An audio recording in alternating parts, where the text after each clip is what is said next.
ناظرین،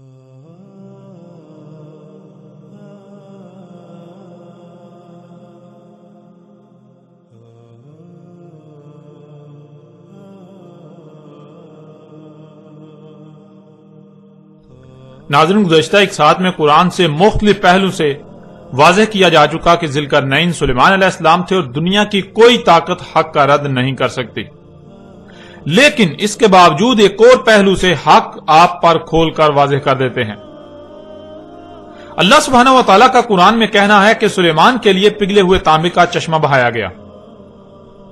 اب سوال یہ پیدا ہوتا ہے کہ اللہ نے قرآن میں سلیمان کے لیے تانبے کا چشمہ بہانے کا ذکر تو کیا،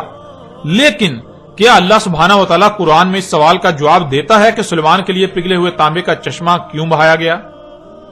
یعنی سلیمان علیہ السلام کو غیر معمولی مقدار میں تانبا کس مقصد کے لیے دیا گیا؟ سلیمان نے اس کو پگھلا کر کب، کہاں اور کیوں استعمال کیا؟ جب قرآن میں دیکھا جائے تو پورے قرآن میں کہیں بھی سلیمان کے نام کے ساتھ کہیں بھی اس تانبے کے استعمال یا اس تانبے کے دیے جانے کے مقصد کا ذکر نہیں کیا گیا، جو کہ بہت بڑے بڑے سوالات ہیں۔ کیونکہ ناظرین، پہلی بات تو یہ ہے کہ اللہ نے سلیمان کے لیے تانبے کا چشمہ بہانے کا ذکر کیا تو آخر کیوں، یہ بتانے کی کوئی وجہ بھی تو ہونی چاہیے تھی۔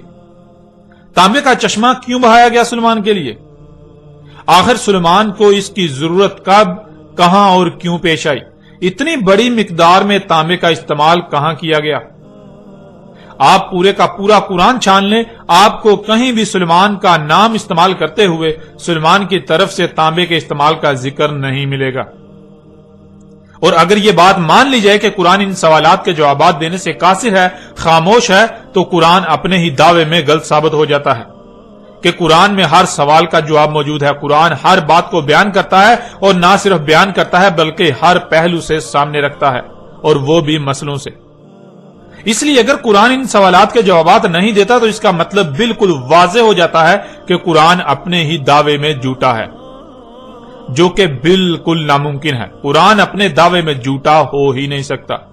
قرآن اپنے ہی دعوے میں غلط ہو ایسا ممکن ہی نہیں۔ ناظرین، قرآن نے اگر ان سوالات پر خاموش ہی رہنا تھا تو سوال یہ پیدا ہوتا ہے کہ قرآن نے بلا وجہ ایسی بات ہی کیوں کی؟ اگر قرآن کے پاس ان سوالات کے جوابات ہی نہ تھے تو قرآن نے خود ہی ان سوالات کو جنم کیوں دیا؟ اور اس سے بھی بڑھ کر تو یہ کہ قرآن میں سلیمان کو تانبے کے دیے جانے کا ذکر بے معنی و بے مقصد ہو جاتا ہے، جس کا مطلب اللہ نے اس قرآن کی آیات کو بالحق نہیں اتارا، جو کہ بالکل ناممکن ہے۔ ناظرین، نہ تو قرآن بغیر حق اتارا گیا اور نہ ہی قرآن کوئی بے مقصد و بے معنی بات کرتا ہے، نہ ہی قرآن کوئی ایسا سوال کھڑا کرتا ہے جس کا وہ جواب ہی نہ دے، اور نہ ہی کوئی ایک بھی ایسا سوال ہے جس کا جواب قرآن میں موجود نہ ہو۔ اگر کوئی ایسا کہتا، سوچتا یا سمجھتا ہے کہ قرآن میں ہر سوال کا جواب نہیں ہے، قرآن کسی بھی سوال کا جواب دینے سے قاصر ہے، قرآن ہر بات کو ہر پہلو سے بیان نہیں کرتا، تو اس میں قصور اللہ کا نہیں، قصور قرآن کا نہیں، بلکہ قصور اس کا اپنا ہے۔ قصور ایسا کہنے والے کا اپنا ہے کہ وہ اس معیار پر پورا ہی نہیں اتر رہا جس معیار پر پورا اترنے سے قرآن اپنے راز کھولتا ہے۔ وہ اللہ کے طے کردہ اس قانون پر ہی پورا نہیں اتر رہا جس پر پورا اترنے سے ہی قرآن کھلتا ہے۔ قرآن ہر سوال کا جواب دیتا ہے، قرآن رہنمائی کرتا ہے، اس لیے قصور اللہ کا نہیں، قصور قرآن کا نہیں، بلکہ قصور ایسا کہنے، سوچنے یا سمجھنے والے کا ہے۔ آپ پیچھے یہ بات جان چکے کہ اللہ نے نہ صرف ہر اس مسئلے یا معاملے کو قرآن میں بیان کر دیا جو انسانوں کو پیش آنا تھا، اور پھر کسی ایک بھی بات، معاملے یا مسئلے کو قرآن میں ایک ہی پہلو سے ایک ہی مقام پر بیان نہیں کیا، بلکہ ہر بات کو، ہر معاملے کو، ہر مسئلے کو ہر پہلو سے ایک سے زائد مقامات پر قرآن میں بیان کیا۔ اس لیے قرآن میں اللہ سبحانہ وتعالی نے ایک مقام پر یہ بتایا کہ سلیمان کے لیے تانبے کا چشمہ بہا دیا، تو اسی قرآن میں کسی دوسرے مقام پر سلیمان ہی کی طرف سے اس تانبے کو کب، کہاں اور کیوں استعمال کیا گیا اس پر بھی تفصیل کے ساتھ بات کی۔ اور جب اللہ سے یہ سوالات کیے جائیں تو اللہ سبحانہ وتعالی ان سوالات کے جوابات سورہ الکہف میں ذوالقرنین علیہ السلام کے موضوع پر ہی بات کرتے ہوئے دیتا ہے۔ جس کے لیے تانبے کا چشمہ بہایا، ایک مقام پر اس کا نام تو دوسرے مقام پر اس کے اسم سے اس کا ذکر کرتے ہوئے اس تانبے کے استعمال کی تفصیلات بھی بیان کر دی، جس سے یہ بات مزید کھل کر واضح ہو جاتی ہے کہ ذوالقرنین کوئی اور نہیں بلکہ سلیمان بن داؤد علیہ السلام تھے۔ اس کے علاوہ بھی اگر آپ غور کریں تو آپ پر یہ بات واضح ہو جائے گی کہ پورے قرآن میں ایک جگہ پگھلے ہوئے تانبے کا چشمہ بہانے کا ذکر کیا گیا تو دوسری جگہ اس تانبے کے استعمال کا ذکر کیا گیا کہ اسے کب، کہاں، کیوں اور کس مقصد کے لیے استعمال کیا، جس سے یہ بات بالکل واضح ہو جاتی ہے کہ جب تانبا سلیمان کو دیا گیا تو ظاہر ہے استعمال بھی سلیمان نے ہی کیا، یوں ذوالقرنین کوئی اور نہیں بلکہ اللہ کے نبی سلیمان علیہ السلام تھے۔ ناظرین، آپ پر ہر لحاظ سے کھل کر واضح ہو چکا کہ ذوالقرنین سلیمان علیہ السلام تھے، لیکن اب سوال یہ پیدا ہوتا ہے کہ ذوالقرنین سلیمان علیہ السلام تو اس قرآن کے نزول سے پہلے ہی گزر چکے، تو کیا قرآن میں یہ محض ذوالقرنین سلیمان علیہ السلام کا قصہ بیان کیا گیا جس کا قرآن کے نزول سے لے کر آج سات کے قیام تک کے لوگوں کے ساتھ کوئی تعلق نہیں؟ کیونکہ اگر یہ بات مان لی جائے کہ اس قرآن کے نزول سے لے کر آج سات کے قیام تک کے لوگوں کے ساتھ اس واقعے کا کوئی تعلق نہیں، یہ محض گزرے ہوں کا قصہ سنایا جا رہا ہے، تو اس کا مطلب قرآن میں اساطیر الاولین ہیں، یعنی یہ محض پہلوں کی سطریں ہیں، قصے کہانیاں ہیں، اس سے بڑھ کر کچھ نہیں۔ اور پھر سوال یہ پیدا ہوتا ہے کہ کیا یہی حق ہے یا پھر حق اس کے بالکل برعکس کچھ اور ہے؟ اس قرآن میں قرآن کے نزول سے پہلے جو گزر چکے ان کا قرآن میں ذکر کیا جانا انتہائی اہمیت کا حامل ہے۔ اس سوال کا جواب جاننے کے لیے اللہ سبحانہ و تعالیٰ سے ہی رجوع کرتے ہیں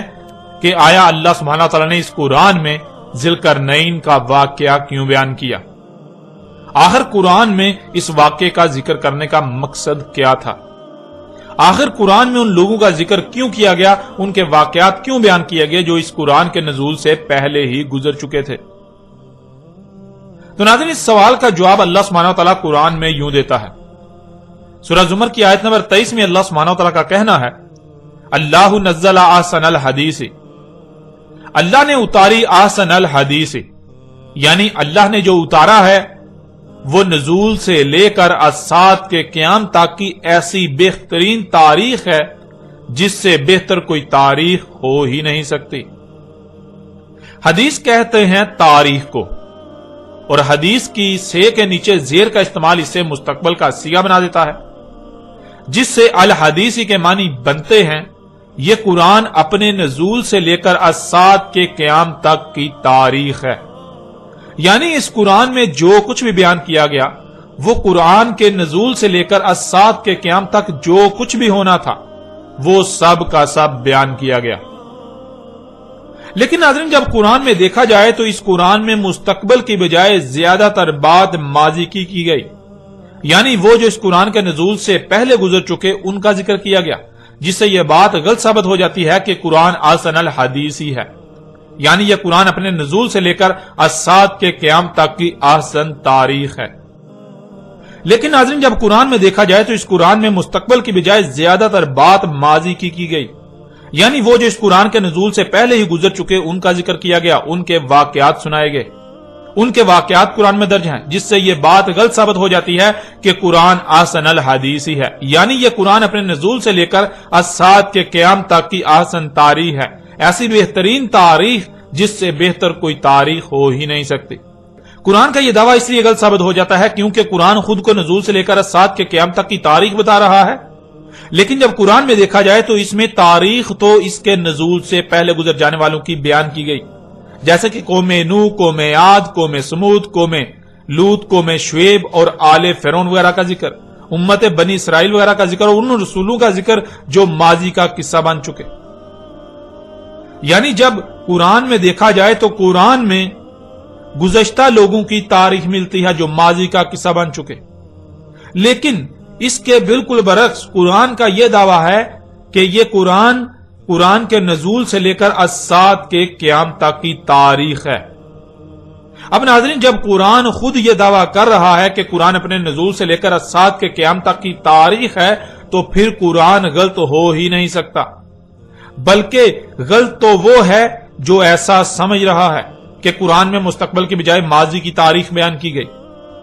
کیونکہ قرآن یہ بھی واضح کر دیتا ہے کہ اس قرآن میں اساطیر الاولین نہیں بلکہ مسئلیں بیان کی گئیں۔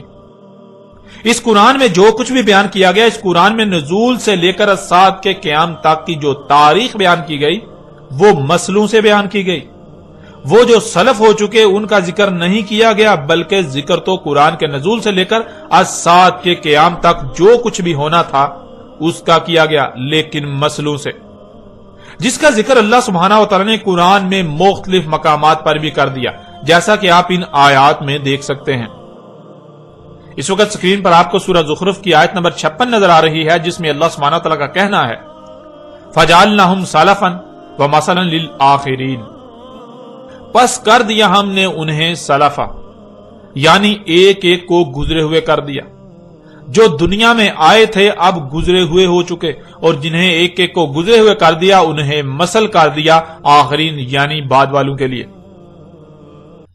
ناظرین، یہاں سوال یہ پیدا ہوتا ہے کہ کن کو سلفا کر دیا، یعنی جو بھی دنیا میں آئے ان میں سے ایک ایک کو گزرا ہوا کر دیا، وہ کون ہے، کن کو کر دیا؟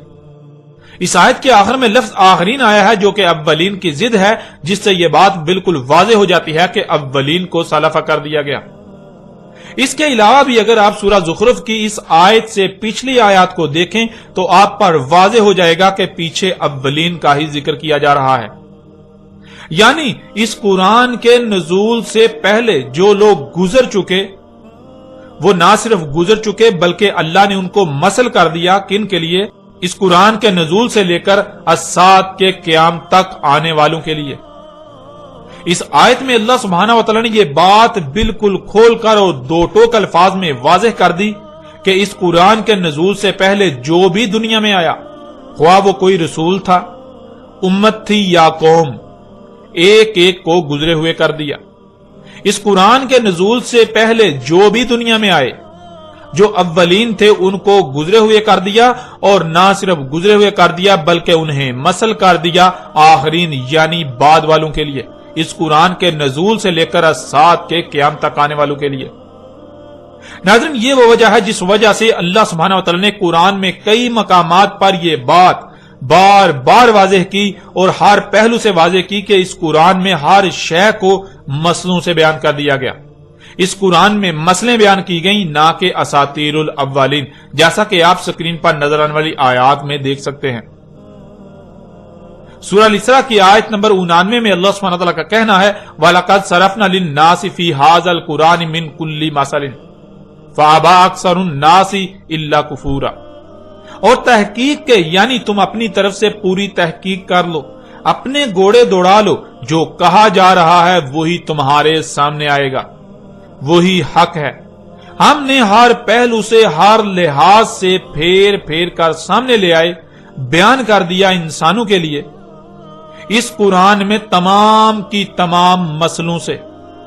پس انکار کر دیا انسانوں کی اکثریت نے، مگر اس لیے کہ جو کچھ بھی انہیں عطا کیا گیا وہ اس مقصد کے لیے استعمال ہی نہیں کرنا چاہتے جس مقصد کے لیے انہیں عطا کیا گیا، وہ اپنی خواہشات کی اتباع کرنا چاہتے ہیں۔ اس لیے انسانوں کی اکثریت نے اس بات کا انکار کر دیا کہ اللہ نے اس قرآن میں ہر شے کو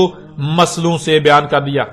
اس قرآن کے نزول سے لے کر الساعۃ کے قیام تک جو کچھ بھی ہونا تھا وہ سب کا سب ہر پہلو سے بیان کر دیا مسئلوں سے۔ اس بات کا انسانوں کی اکثریت نے انکار کر دیا۔ پھر آگے سورہ الکہف کی آیت نمبر 54 میں اللہ سبحانہ وتعالی کا کہنا ہے وَلَقَدْ صَرَفْنَا فِي هَذَا الْقُرْآنِ لِلنَّاسِ مِنْ كُلِّ مَثَلٍ وَكَانَ الْإِنسَانُ أَكْثَرَ شَيْءٍ جَدَلًا، اور تحقیق کے، یعنی تم اپنی طرف سے پوری تحقیق کر لو، تم اپنے گھوڑے دوڑا لو، جو کہا جا رہا ہے وہی تمہارے سامنے آئے گا اور وہی حق ہے۔ ہم نے ہر پہلو سے، ہر لحاظ سے پھیر پھیر کر سامنے لے آئے، بیان کر دیا انسانوں کے لیے اس قرآن میں تمام کی تمام مسئلوں سے، یعنی اس قرآن میں ماضی میں پیش آنے والے واقعات میں سے صرف ان کا ذکر کیا جو ہو بہو اس قرآن کے نزول سے لے کر الساعۃ کے قیام تک پیش آئیں گے۔ انسانوں کے ہر سوال کا جواب ہر پہلو سے، ہر لحاظ سے پھیر پھیر کر اس قرآن میں بیان کر دیا۔ قرآن کے نزول سے لے کر الساعۃ کے قیام تک انسانوں کو جب جب جو جیسے جیسے رہنمائی درکار تھی سب کا سب اس قرآن میں ہر پہلو سے پھیر پھیر کر تمہارے سامنے لے آئے.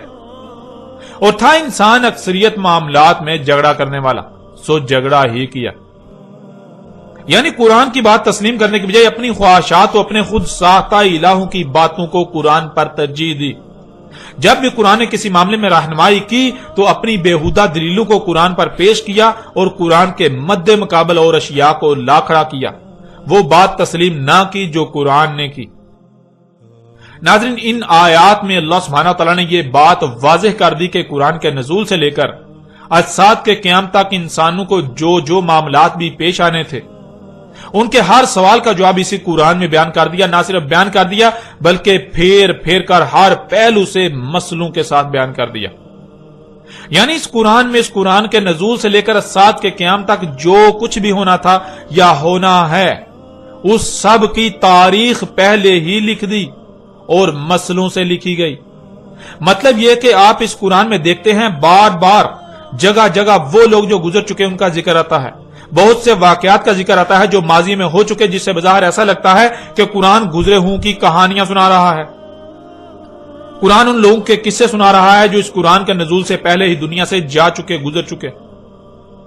لیکن وہ قصے کہانیاں نہیں ہیں، وہ اساطیر الاولین نہیں ہیں، بلکہ وہ سب کی سب مسئلے ہیں. ماضی میں جو کچھ بھی ہوا اس میں سے وہ اور ایسے بیان کیا جو آگے مستقبل میں ہونے والے واقعات کا احاطہ کرے. یعنی اس قرآن کے نزول سے لے کر اجساد کے قیام تک کی تاریخ اس طرح مسئلوں سے لکھی گئی جس سے نہ صرف ماضی کی تاریخ بھی آ جاتی ہے اور مستقبل میں کیا کچھ ہونا ہے اس کی تاریخ بھی بن جاتی ہے. جہاں امت بنی اسرائیل کا ذکر کیا جا رہا ہے تو اگر اس سے مراد یہ لے لیا جائے کہ یہاں بنی اسرائیل کا ذکر کیا جا رہا ہے تو پھر جان لیں بنی اسرائیل تو گزر چکے، ماضی کا قصہ بن چکے. تو اس کا مطلب یہ ہوگا کہ قرآن بنی اسرائیل کی کہانی سنا رہا ہے، بنی اسرائیل کا واقعہ سنا رہا ہے. یوں قرآن میں بنی اسرائیل سے متعلق جو کچھ بھی آیا ہے وہ محض چند سطور کے علاوہ کچھ نہیں، جنہیں عربی میں اساطیر الاولین کہا جائے گا. لیکن قرآن خود یہ کہہ رہا ہے کہ اس قرآن میں اساطیر الاولین نہیں بلکہ مسئلے ہیں. مطلب اصل میں ذکر بنی اسرائیل کا نہیں بلکہ موجودہ امت کا کیا جا رہا ہے، لیکن مسئلوں سے. اس کے بہت سے فائدے ہیں. یعنی قرآن میں اس طرح بیان کرنے کے، اس طرح بات کرنے کے بہت سے فائدے ہیں. ایک تو یہ کہ اس طرح نہ صرف اصل مقصد مستقبل کی تاریخ بن گئی، دوسرا بنی اسرائیل یعنی ماضی کی تاریخ بھی لکھی گئی. تیسرا یہ کہ قرآن جو بار بار غور و فکر کا کہتا ہے، جو غور و فکر نہیں کریں گے وہ اسی کے ذریعے گمراہی کا شکار ہوں گے. وہ یہی سمجھیں گے کہ یہ بنی اسرائیل کی کہانی سنائی جا رہی ہے، یہ اساطیر الاولین ہیں، یہ جو اولین ہیں ان کی محض سطریں ہیں. اور جو غور و فکر کریں گے، جو غور و فکر کرنے والے ہیں وہ اس سے ہدایت پائیں گے. ان پر واضح ہو جائے گا کہ یہ اساطیر الاولین نہیں بلکہ مسئلے ہیں. قرآن میں جہاں جہاں گزشتہ لوگوں کا ذکر کیا گیا اصل میں وہاں ان کا ذکر نہیں بلکہ موجودہ لوگوں کا ذکر ہے، ان کی تاریخ لکھی گئی.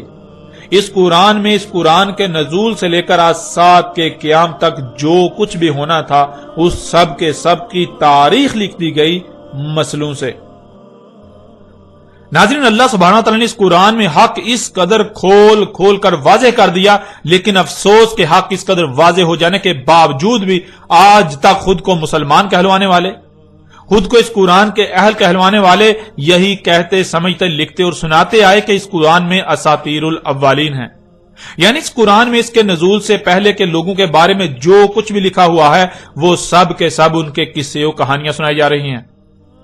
جن کا قرآن کے نزول سے لے کر اجساد کے قیام تک کے لوگوں کے ساتھ کوئی تعلق نہیں سوائے ان کو ان کی کہانیاں سنائے جانے کے. اور اسی بات کو اللہ سبحانہ و تعالی نے آج سے 14 صدیاں قبل ہی اس قرآن میں بھی آیات کی صورت میں اتار دیا تھا.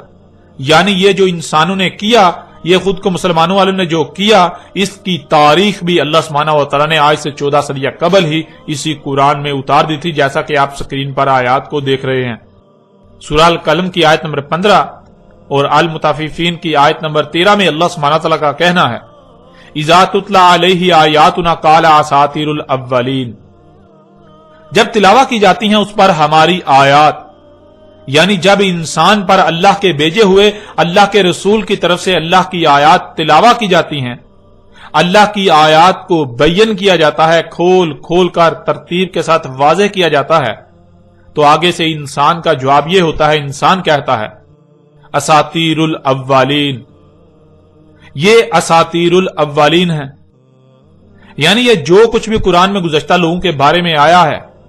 یہ تو محض پہلو کی سطریں ہیں، اس سے بڑھ کر کچھ نہیں۔ یہ تو ان کے قصے کہانیاں، ان کے واقعات سنائے جا رہے ہیں جن کا موجودہ انسانوں کے ساتھ کوئی تعلق نہیں۔ پیچھے آپ پر واضح کیا جا چکا کہ اساطیر الاولین اس طرح ثابت ہوتی ہیں جب یہ کہا جائے کہ یہ تو گزشتہ لوگوں کی بات کی جا رہی ہے جس کا ہمارے ساتھ کوئی تعلق نہیں، اور یہی موجودہ انسانوں کا کہنا ہے جو آج تک کہتے آئے اور کہہ رہے ہیں، جو قرآن پر ایمان رکھنے کے دعوے دار ہیں، اور مزید کیا کہتے ہیں یہ بھی اللہ سبحانہ وتعالی نے قرآن میں بیان کر دیا۔ لَقَدْ وَعِدْنَا هَٰذَا نَحْنُ وَآبَاؤُنَا مِن قَبْلُ إِنْ هَٰذَا إِلَّا أَسَاطِيرُ الْأَوَّلِينَ۔ تحقیق یعنی انسان کہہ رہے ہیں، انسانوں کا کہنا ہے کہ تم اپنی تحقیق کر لو، تمہارے سامنے یہی بات آئے گی، وعدہ ہے ہمارا، یہ ہم اور ہمارے آباء و اجداد اس سے پہلے نہیں ہے مگر یہ اساطیر الاولین،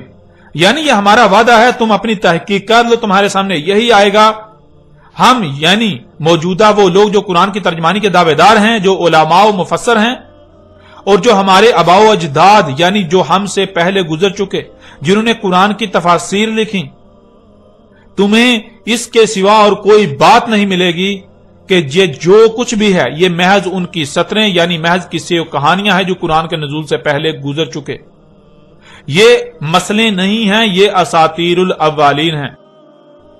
اس طرح آپ اگلی آیت میں دیکھیں، وَإِذَا قِيلَ لَهُم مَاذَا أَنزَلَ رَبُّكُمْ قَالُوا أَسَاطِيرُ الْأَوَّلِينَ، اور جب کہا جاتا ہے ان کو کیا ہے جو اتارا تھا تمہارے رب نے، آگے سے جواب دے رہے ہیں اساطیر الاولین، یعنی جب ان کو یہ کہا جاتا ہے، ان سے یہ پوچھا جاتا ہے کہ بتاؤ اس قرآن میں اللہ نے کیا اتارا، یہ جو قوم نوح کے واقعات ہیں، یہ جو قوم عاد کے واقعات ہیں، یہ جو قوم سمود کے واقعات ہیں، یہ جو قوم شعیب، قوم لوط، آل فرعون وغیرہ کے واقعات ہیں، بنی اسرائیل کا ذکر کیا گیا، یعنی قرآن میں جو گزشتہ ہلاک شدہ اقوام، گزشتہ لوگوں کا ذکر کیا گیا، اس قرآن کے نزول سے پہلے کے لوگوں کا ذکر کیا گیا، یہ سب کا سب کیا ہے؟ تو آگے سے ان کی طرف سے یہی جواب آئے گا، یہ یہی کہہ رہے ہیں کہ یہ اساطیر الاولین ہیں، یہ تو پہلے لوگوں کی محض سطور ہیں، اس سے بڑھ کر کچھ نہیں، یہ تو ان کے قصے و کہانیاں ہیں۔ پھر اس طرح اگلی آیت میں دیکھیں، سورہ انفال کی آیت نمبر 13، وَإِذْ تُتْلَىٰ عَلَيْهِمْ آيَاتُنَا قَالُوا قَدْ سَمِعْنَا لَوْ نَشَاءُ لَقُلْنَا مِثْلَ هَٰذَا إِنْ هَٰذَا إِلَّا أَسَاطِيرُ الْأَوَّلِينَ، اور جب ہمارا بھیجا ہوا رسول تلاوت کر رہا ہے ان پر ہماری آیات، یعنی ہماری آیات کو کھول کھول کر واضح کر رہا ہے، تو آگے سے ان کا یہ رد عمل آتا ہے، تحقیق سن چکے ہم، اگر ہمارا قانون ہوتا یعنی اگر یہی دین ہوتا ہمارے نزدیک تو ہم اس کے لیے یعنی دین کے لیے بالکل ایسے ہی کہتے جو تم کہہ رہے ہو، یعنی ہمارے نزدیک دین یہ نہیں ہے جسے تو دین کہہ رہا ہے، اگر ہم بھی اسے ہی دین سمجھتے جسے تو دین کہہ رہا ہے تو ہم بھی یہی سب کہتے جو تو کہہ رہا ہے کہ یہ مسئلے ہیں، نہیں ہے یہ مگر اساطیر الاولین، یعنی یہ قرآن میں جو کچھ بھی گزشتہ لوگوں کے بارے میں آیا ہے اس کا ہمارے ساتھ کوئی تعلق نہیں، یہ دین نہیں ہے، یہ تو محض اولین کی سطریں ہیں، یہ تو قرآن کے نزول سے پہلے جو لوگ گزر چکے ان کے قصے و کہانیاں ہیں، ان سے بڑھ کر کچھ نہیں۔ ناظرین، آپ پر یہ بات بالکل کھول کر واضح ہو چکی کہ اللہ سبحانہ تعالیٰ نے اساطیر الاولین نہیں بلکہ اس قرآن میں مسئلوں سے، اس قرآن کے نزول سے لے کر الساعۃ کے قیام تک کی تاریخ بیان کی۔ آپ ہر لحاظ سے بالکل واضح طور پر یہ جان چکے ہیں کہ اس قرآن میں اساطیر الاولین نہیں ہے بلکہ مسئلے ہیں۔ جہاں قوم نوح کا ذکر کیا جا رہا ہے تو وہ اصل میں قوم نوح نہیں بلکہ موجودہ قوم یعنی دنیا میں آباد موجودہ لوگ ہیں جن کا ذکر کیا جا رہا ہے قوم نوح کی مسل سے، کیونکہ قوم نوح تو اولین میں سے تھی، اولین کو سلف کر دیا گیا، اور نہ صرف سلف یعنی گزرے ہوئے کر دیا گیا بلکہ انہیں مسل کر دیا گیا آخرین یعنی بعد والوں کے لیے۔ جہاں قوم نوح کے الفاظ آئے ہیں تو وہاں اصل میں ذکر ان کی مسل موجودہ قوم کا ہے۔ اسی طرح قرآن میں جہاں جہاں اولین کا ذکر آیا ہے تو وہاں اصل میں ان کا ذکر نہیں، قوم عاد، قوم سمود، قوم لوط، قوم شعیب یا آل فرعون کا ذکر نہیں، امت بنی اسرائیل کا ذکر نہیں، بلکہ وہ تو تمہاری ہی تاریخ بیان کر دی گئی تھی مگر مسلوں سے۔ جہاں جہاں امت بنی اسرائیل کا ذکر آتا ہے تو وہاں اصل میں بنی اسرائیل کا ذکر نہیں کیا جا رہا، بلکہ بنی اسرائیل کو تو سلف یعنی گزرے ہوئے کر دیا گیا، اور انہیں نہ صرف گزرے ہوئے کر دیا بلکہ مسل کر دیا بعد والوں کے لیے۔ تو ذرا غور کرے، امت بنی اسرائیل تو سلف ہو چکی، اور ان کی مسل کون سی امت ہے؟ ان کے بعد کون سی امت آئی؟ ان کے بعد کون ہیں جنہیں امت بنایا گیا جو ان کے بعد والی امت ہے؟ ناظرین، جن کو سلف یعنی گزرے ہوئے کر دیا ان کو صرف گزرے ہوئے نہیں بلکہ مسل کر دیا بعد والوں کے لیے، یعنی جو بھی اس قرآن کے نزول سے پہلے اس دنیا میں آئے وہ نہ صرف گزرے ہوئے ہو گئے بلکہ انہیں مسل کر دیا اس قرآن کے نزول سے لے کر آج سات کے قیام تک کے لوگوں کے لیے۔ اس لیے اس قرآن میں جہاں بھی گزشتہ ہلاک شدہ لوگوں کا ذکر ہو رہا ہو، اس قرآن میں جہاں بھی گزشتہ لوگوں کا ذکر کیا جا رہا ہو، وہ اصل میں ان کا ذکر نہیں ہے۔ وہ اصل میں ان کا ذکر کر کے آپ کو ان کے قصے کہانیاں سنانا مقصد نہیں ہے،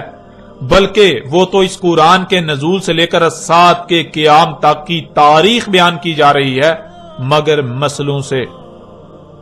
اصل میں ذکر گزرے ہوئوں کا نہیں بلکہ بعد والوں کا کیا گیا۔ ذکر اس قرآن کے نزول سے پہلے والوں کا نہیں بلکہ ذکر تو اس قرآن کے نزول سے لے کر سات کے قیام تک آنے والوں کا کیا گیا۔ جیسے کہ جہاں بھی قوم نوح کا ذکر آتا ہے تو وہ قوم نوح کا ذکر نہیں کیا جا رہا، اصل میں موجودہ قوم کا ذکر کیا جا رہا ہے، قوم نوح کی مسل سے۔ وہ اصل میں ذکر موجودہ قوم کا ہے، اور اگر اس کے باوجود بھی کوئی یہ کہتا ہے کہ وہاں قوم نوح کا ہی ذکر کیا جا رہا ہے، اس کا موجودہ قوم کے ساتھ کوئی تعلق نہیں، تو اس کا مطلب وہ یہ دعویٰ کر رہا ہے کہ قرآن میں مسئلے نہیں بلکہ اساطیر الاولین ہیں۔ ایسا ہی قرآن میں جہاں جہاں امت بنی اسرائیل کا ذکر کیا گیا وہاں اصل میں ذکر امت بنی اسرائیل کا نہیں بلکہ امت بنی اسرائیل کو تو سلف کر دیا گیا، اور جنہیں سلف کر دیا گیا نہ صرف سلف بلکہ انہیں مسل کر دیا بعد والوں کے لیے، اس لیے وہاں اصل میں ذکر امت بنی اسرائیل کی مسل اس موجودہ امت کا کیا جا رہا ہے۔ اور ناظرین، اسی بات کو ایک دوسرے پہلو سے بھی آپ کے سامنے رکھتے ہیں، آپ پر بالکل کھول کر واضح کر دیتے ہیں۔ اس قرآن میں تمام کی تمام آیات ہیں۔ آیات لفظ جمع کا صیغہ ہے اور اس کا واحد ہے آیت، اور لفظ آیت ضد ہے بین کی۔ بین کہتے ہیں شے کا ہر لحاظ سے، ہر پہلو سے واضح ہونا، اس کا رائی برابر حصہ بھی کوئی پہلو بھی پوشیدہ نہ ہونا، چھپا ہوا نہ ہونا۔ یعنی کسی بھی شے کا جس کا ذکر کیا جا رہا ہے اس کا ہر پہلو سے، اس کا انگ انگ بالکل کھلم کھلا سامنے ہونا، واضح ہونا۔ اور اس کے برعکس آیت کہتے ہیں پوری کی پوری شے کو چھپا دینا یا چھپے ہوئے ہونا، اور اس کا چھوٹا سا حصہ، چھوٹا سا پہلو سامنے ہونا، جو آیت کہلائے گا، جس میں غور کرنے یعنی جس کی گہرائی میں جانے سے وہ کیا تھا جو چھپا دیا گیا، جو چھپا ہوا ہے، وہ کھل کر سامنے آ جائے گا۔ یعنی آیت کہتے ہیں جو سامنے نظر آ رہا ہے وہ اصل حقیقت نہیں بلکہ اصل حقیقت آپ پر اس وقت تک واضح نہیں ہوگی جب تک کہ آپ اس میں غور نہیں کرتے، اس کی گہرائی میں نہیں جاتے۔ جو سامنے نظر آ رہا ہے وہ اصل حقیقت پر پڑا ہوا پردہ ہے۔ جو سامنے نظر آ رہا ہے جو کہ آیت ہے وہ اصل حقیقت نہیں بلکہ اصل حقیقت پر پڑا ہوا پردہ ہے۔ جب تک آپ اس پردے کے پیچھے نہیں جانتے تب تک حقیقت آپ کے سامنے نہیں آئے گی۔ ناظرین، اسے آپ ایک چھوٹی سی مثال سے بھی سمجھ سکتے ہیں۔ مثلاً آپ اپنی آنکھوں سے دیکھتے ہیں کہ آپ کو سورج زمین کے گرد گھومتا ہوا نظر آتا ہے، زمین روٹی کی طرح گول اور چپٹی نظر آتی ہے۔ یہ جو آپ اپنی آنکھوں سے سامنے دیکھ رہے ہیں یہ بین نہیں، یعنی یہ کھلم کھلا اصل حقیقت نہیں ہے بلکہ یہ آیت ہے، اصل حقیقت پر پڑا ہوا پردہ ہے۔ اصل حقیقت کیا ہے وہ اس وقت تک سامنے نہیں آئے گی جب تک کہ آپ آیت میں یعنی جو سامنے نظر آ رہا ہے اس میں غور نہیں کرتے، اس میں غور و فکر نہیں کرتے، اس کی گہرائی میں نہیں جاتے، اس پردے کے پیچھے نہیں جانتے۔ اور اصل حقیقت کیا ہے یہ آج پوری دنیا پر واضح ہو چکی ہے کہ سورج کے زمین کے گرد گھومنے سے نہیں بلکہ زمین کے سورج کے گرد اپنے ہی محور پر گھومنے سے رات اور دن آ جا رہے ہیں۔ اب ناظرین، اگر کوئی اسے ہی اصل حقیقت کہے یا مان لے جو آنکھوں سے نظر آ رہا ہے، تو کیا وہ اپنی بات اپنے دعوے میں سچا ہوگا؟ اور حق اس قدر کھل جانے کے باوجود بھی وہ اپنی باطل و بے بنیاد بات پر ڈٹا رہے تو اس کی دماغی حالت کیا ہوگی؟ بالکل واضح ہے کہ ایسا کرنے والا کوئی بیوقوف، جاہل اور پاگل ہی ہو سکتا ہے۔ کوئی ایسا شخص ہی ہو سکتا ہے جس کا ذہنی توازن ٹھیک نہیں ہے۔ بالکل اسی طرح ناظرین، اس قرآن میں آیات اتاری گئی ہیں، اس قرآن میں آیات ہیں، جس کا مطلب کہ اس قرآن میں جو سامنے نظر آ رہا ہے وہ اصل حقیقت نہیں بلکہ اصل حقیقت اس وقت تک سامنے نہیں آئے گی جب تک کہ آیات میں غور نہیں کیا جائے گا۔ یہ جو سامنے ہے آیات کی صورت میں یہ اصل حقیقت پر پڑا ہوا پردہ ہے۔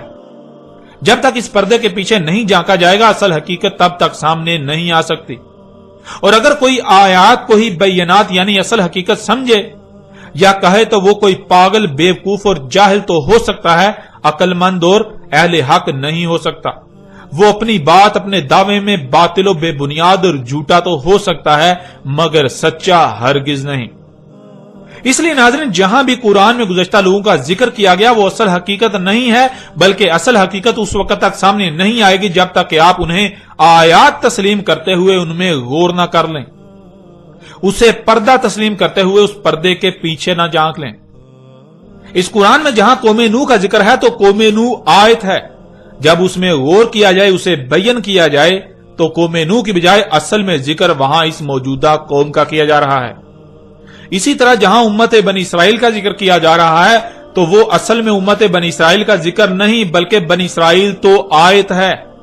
بنی اسرائیل کو آیت بنا دیا گیا۔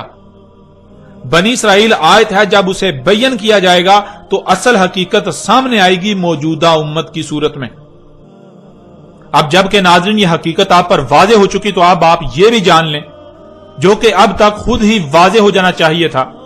کہ قرآن میں ذوالقرنین سلیمان علیہ السلام کا جو قصہ بیان کیا گیا وہ اصل میں ذوالقرنین سلیمان علیہ السلام کا ذکر نہیں کیا گیا بلکہ وہ مسلوں کے ساتھ قرآن کے نزول سے لے کر الساعۃ کے قیام تک جو ہونا تھا، آج سے 14 صدیاں قبل ہی اس کی تاریخ اتار دی گئی تھی۔ تاریخ کہتے ہیں حادثے کے وقوع پذیر ہو جانے کو، یعنی کچھ ہوا تو اس کے بارے میں اس کے بعد جو لکھا جائے کہ وہ کب، کیوں، کیسے ہوا، تاریخ کہلاتی ہے۔ ناظرین، کوئی بھی تاریخ دان اس وقت تک تاریخ نہیں لکھ سکتا جب تک کہ واقعہ وقوع پذیر نہیں ہو جاتا۔ قرآن اللہ کی اتاری ہوئی تاریخ ہے اور اللہ کے لیے ماضی، حال، مستقبل کچھ بھی پوشیدہ نہیں ہے۔ اس لیے اللہ نے انسانوں کے نزدیک اس کی تاریخ اتار دی جو مستقبل میں ہونا تھا، یعنی جو انسانوں کے نزدیک مستقبل تھا اللہ نے آج سے 14 صدیاں قبل ہی اس کی تاریخ اتار دی۔ ناظرین، قرآن میں ذوالقرنین سلیمان علیہ السلام کا ذکر کیا جانا کہ اسے پوری زمین میں مکن دیا گیا، اس وقت علاقائی حکومتوں کے ساتھ ساتھ عالمی حکومت بھی قائم تھی جو کہ سلیمان علیہ السلام کی تھی، یعنی پوری دنیا میں علاقائی حکومتوں کو سلیمان علیہ السلام کنٹرول کرتے تھے، پوری دنیا کی حکومتیں سلیمان علیہ السلام کے تابع تھیں۔ تو ایسے ہی قرآن کے نزول سے لے کر الساعۃ کے قیام تک ہونا تھا۔ ایک وقت ایسا آنا تھا جب دنیا میں ایسا ہونا تھا جس کی تاریخ اللہ سبحانہ تعالی نے آج سے 14 صدیاں قبل ہی اتار دی تھی، یعنی قرآن کے نزول کے بعد جب الساعۃ بالکل سر پر آ جانا تھی تب دنیا کو گلوبل ولیج بن جانا تھا، دنیا کو ایک عالمی گاؤں کی حیثیت اختیار کر جانا تھی۔ علاقائی حکومتیں ہونے کے باوجود ان کو ایک عالمی حکومت کے ماتحت آنا تھا۔ ذوالقرنین سلیمان علیہ السلام کے پاس تیز ترین فضائی سفر کے اسباب ہوتے ہیں جس سے زمین کے مغرب و مشرق کے سفر کیے جاتے ہیں، یعنی قرآن کے نزول سے لے کر الساعۃ کے قیام تک ایسا وقت آنا تھا جب انسانوں کو ایسے اسباب حاصل ہو جانا تھے جن سے وہ ہوا میں انتہائی تیز رفتاری سے زمین کے مغرب و مشرق کے سفر کریں گے۔ ذوالقرنین کا ایسے لوگوں سے کلام کرنا جو کہ کسی ایک بھی بات کو سمجھنے کی صلاحیت نہیں رکھتے، یہ قرآن کے نزول سے لے کر الساعۃ کے قیام تک ہونا تھا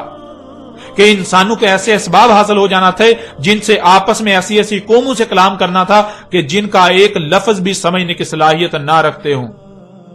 تماثیل بنانا تھی، یعنی وہ جو گزشتہ ہلاک شدہ اقوام نے خلق کیا تھا بالکل وہی قرآن کے نزول سے لے کر سات کے قیام تک ایسا وقت آنا تھا کہ جب ایسا سب کچھ خلق کیا جانا تھا۔ تماثیل خلق کی جانی تھی، بلند و بانگ رواسیات خلق کرنا تھی، یعنی بلند و بانگ چوٹیاں جو کہ عمارتیں ہیں وہ خلق کرنا تھی، انتہائی تباہ کن اسلحہ خلق کرنا تھا، طرح طرح کے اسباب خلق کرنے تھے جو گزشتہ ہلاک شدہ اقوام نے خلق کیا تھا۔ ذوالقرنین نے مغرب کا سفر کیا، وہاں پہنچا جہاں خشکی ختم اور آگے سمندر ہی سمندر ہے، جہاں سے سورج گرم پانیوں میں ڈوبتا ہوا نظر آتا ہے۔ وہاں جو قوم تھی وہ دنیا میں فساد کی جڑ تھی، یعنی قرآن کے نزول سے لے کر سات کے قیام تک جب زمین میں فساد عظیم بپا ہونا تھا، ایسے اسباب وجود میں آ جانا تھے، ترقی کے نام پر فساد عظیم ہونا تھا، تب مغرب میں جہاں خشکی ختم اور وہاں سے سورج گرم پانیوں میں ڈوبتا ہوا نظر آتا ہے، وہاں جو قوم ہونا تھی، یعنی دنیا کے مغرب میں جہاں خشکی ختم ہوتی ہے تو آخری جو خشکی کا مقام ہے، وہاں جو قوم ہونا تھی اس قوم نے زمین میں فساد کی بنیاد، فساد کی جڑ ہونا تھا۔ اور ذرا غور کریں، کیا آج ایسا ہوا؟ کیا آج ایسا ہو رہا ہے؟ کیا آج واقعتاً ایسے خطے میں ایسی قوم آباد ہے جو زمین میں فساد کی جڑ ہے، فساد کی بنیاد ہے، جہاں کے شیاطین زمین و آسمانوں میں فساد عظیم کر رہے ہیں؟ جب غور کریں تو ہاں بالکل وہ خطہ آج موجود ہے جسے دنیا امریکہ کا نام دیتی ہے، اور امریکی قوم جو دنیا میں فساد کی جڑ ہے، فساد کی بنیاد ہے۔ اسی طرح ذوالقرنین کے مشرق کے سفر کا ذکر کیا گیا، وہاں ایسی قوم جب سورج طلوع ہوتا ہے تو سب سے پہلے اسی قوم پر طلوع ہوتا ہے، اس کے بعد باقی اقوام پر طلوع ہوتا ہے۔ اس قوم نے زمین میں فساد عظیم بپا کرنا تھا، اور آج وہ قوم موجود ہے جسے چینی اور جاپانی قوم کہا جاتا ہے۔ یہی وہ قوم ہے مشرق کی جانب کے جب سورج طلوع ہوتا ہے تو سب سے پہلے اسی قوم پر طلوع ہوتا ہے، اس کے بعد باقی اقوام پر طلوع ہوتا ہے۔ اسی طرح تیسرا سفر جو مغرب و مشرق کے درمیان تھا، وہاں جو خطہ ہے اس خطے میں قرآن کے نزول سے لے کر سات کے قیام تک ایسی قوم نے آنا تھا جس نے زمین میں تباہی مچانا تھی، فساد کرنا تھا، لوگوں کے اموال لوٹنا تھے، اور وہ خطہ یورپ اور روس کا خطہ بنتا ہے۔ اور آج بالکل یہ قوم بھی فساد کر رہی ہے، پوری دنیا کے وسائل لوٹ رہی ہے۔ مغرب و مشرق میں جن اقوام کا ذکر کیا گیا یہ موجودہ دور کی تاریخ بیان کی گئی تھی۔ قرآن کے نزول کے بعد جب اعظم فتنہ یعنی دجال کا ظہور ہونا تھا، اس کے پیچھے 3 اقوام کو ہونا تھا۔ ان میں سے ایک دنیا کے مغرب میں آباد امریکی قوم، دوسری دنیا کے مشرق میں آباد چینی اور جاپانی قوم، اور تیسری ان دونوں کے وسط میں آباد روسی اور یورپی قوم۔ یہ عظیم راز آج سے 14 صدیاں قبل ہی بیان کر دیے گئے تھے۔ اس وقت جو لوگ یہ سب کچھ کر رہے تھے ان کو قرآن میں یاجوج اور ماجوج کہا گیا۔ تو قرآن کے نزول سے لے کر سات کے قیام تک جب ایسا ہونا تھا تو ایسا کرنے والوں کو قرآن نے یاجوج اور ماجوج کہا۔ ناظرین، یہ عظیم خبریں آج سے 14 صدیاں قبل ہی دے دی گئیں، لیکن کسی کو اس قرآن میں کچھ بھی نظر نہ آیا۔ ہر کوئی قرآن میں اتنے عظیم راز، ان عظیم خبروں کو، اس تاریخ کو اساطیر الاولین بنا کر بیٹھا رہا، گزشتہ اقوام کے قصے و کہانیاں بنا کر بیٹھا رہا۔ اور ناظرین، اب آپ کو بآسانی سے اس بات کی بھی سمجھ آ جائے گی کہ محمد علیہ السلام نے سورہ الکہف کو بار بار دجال کے ساتھ کیوں جوڑا۔ کیونکہ سورہ الکہف میں دجال اور اس وقت جب دجال موجود ہونا تھا اس کی مکمل رہنمائی موجود ہے۔ ذرا غور کریں، کیا آج دنیا میں یہی سب نہیں ہو رہا؟ کیا آج دنیا مختلف ممالک میں تقسیم ہونے کے باوجود ایک زبان اور ثقافت میں نہیں ڈال چکی؟ قومیں ایک دوسرے کی زبان کا ایک لفظ بھی سمجھنے کی صلاحیت نہ ہونے کے باوجود اسباب کے ساتھ روانی سے ایک دوسرے سے کلام نہیں کر رہی ہیں۔ اس وقت پوری دنیا مختلف ممالک میں تقسیم ہونے کے باوجود ایک زبان و ثقافت میں ڈل چکی، پوری دنیا گلوبل ولیج بن چکی، پوری دنیا میں علاقائی حکومتیں ہونے کے ساتھ ساتھ انہیں اقوام متحدہ کے تحت ایک عالمی حکومت کے تحت کنٹرول کیا جا رہا ہے۔ دنیا ایک عالمی گاؤں کی حیثیت اختیار کر چکی ہے۔ ناظرین، کیا آج اسباب کے ذریعے دنیا کی کسی بھی قوم سے گفتگو کرنا ممکن نہیں ہو چکا؟ یہاں تک کہ نہ صرف ممکن بلکہ انتہائی آسانی کے ساتھ ان لوگوں کے ساتھ بات چیت کی جا سکتی ہے اور کی جا رہی ہے جن کے ساتھ ان اسباب سے قبل بات کرنے کا تصور بھی نہیں کیا جا سکتا تھا۔ اور ناظرین، کیا آج دنیا کے مغرب و مشرق تک انتہائی تیز رفتار پرسکون اور ہوائی سفر ممکن نہیں ہو چکا؟ کیا آج بڑے پیمانے پر لوہا، تانبا اور طرح طرح کی اشیاء کو زمین اور پہاڑوں سے نہیں نکالا جا رہا؟ دانتوں کو بڑے پیمانے پر پگھلا کر ان سے اسلحہ وغیرہ نہیں بنایا جا رہا؟ کیا آج تقریباً ہر طرح کے اسباب وجود میں نہیں آ چکے؟ کیا آج اسی طرح زمین میں فساد نہیں کیا جا رہا جیسے ذوالقرنین سلیمان علیہ السلام کے وقت کیا جا رہا تھا؟